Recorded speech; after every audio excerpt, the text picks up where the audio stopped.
సమాజం ఏం బాగుపడుతుంది చెప్పండి? బాగు చేయడానికే వచ్చాడు క్రైస్తవుడు ఈ తరంలో.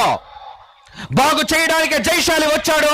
బాగు చేయడానికే జైశాలి కడుపున ఎల్పిబి పుట్టాడు. అందుకే మీ చేత జేజేలు కొట్టించుకోవడానికి కాదు, నా పరలోకపు తండ్రి పాదాల దగ్గర అనుగ్రహం దొరికితే చాలు నాకు. ఎస్ మై సన్, బాగా చెప్పావురా, ఈ సమాజానికి నా తరపున భలే చెబుతున్నావురా, చెప్పరా కొడుకని నా దేవుడు అంటే అప్పుడు నాకు ఖుషి, హ్యాపీ. ఆయనకు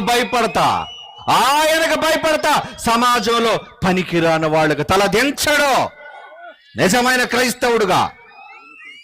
దేవుని పిల్లలారా, అందుకే నాకు పెట్టిన పేరేంటో తెలుసా? క్రీస్తు తరపున న్యాయవాది. అరే నల్లకోటు కాదురా, తెల్ల కోటేసుకొని ప్రజల మధ్య వాదిస్తా.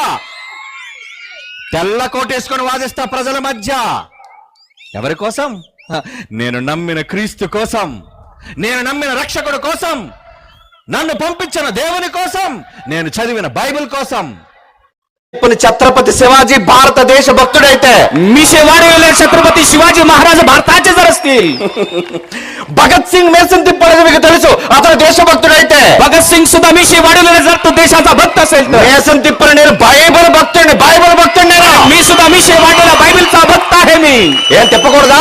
आम्ही सांगू नये का? అంటే క్రైస్తవుడు అంటే అడుక్కు తినవాడు అనుకున్నారా? आणि ख्रिस्ती म्हणजे भीक मागणार असं वाटतं का तुम्हाला? పనికిరానివాడు అనుకుంటున్నారా? निरुपयोगी असं वाटतं का? I am a son of God. नाही, मी ఒకవేళ కులం ఉంది అని ఎవరైనా నిరూపిస్తే, మనిషి శరీరంలో ఒక మనిషిని తీసుకొస్తే ఆ మనిషిని పరీక్షించి వీడు ఫలానా కులానికి చెందిన వాడని హిమాలయాలు మొదలుకొని కన్యాకుమారి వరకు, అరేబియా సముద్రం మొదలుకొని బంగాళాఖాతం వరకు ఎవడైనా నిరూపిస్తే ఈ బైబిల్ నా జీవితంలో ముట్టను, తప్పని ఒప్పుకొని వదిలేస్తాను. బైబిల్ తప్పు, బైబిల్ ఒప్పుకొని వదిలేస్తాను. దీన్ని అంత దమ్మున్నది దేశంలో ఎవడలేడు. ఎందుకు తెలుసా? దమ్మున్నది ఒకే ఒక గ్రంథం, దట్ ఈస్ ది బైబిల్.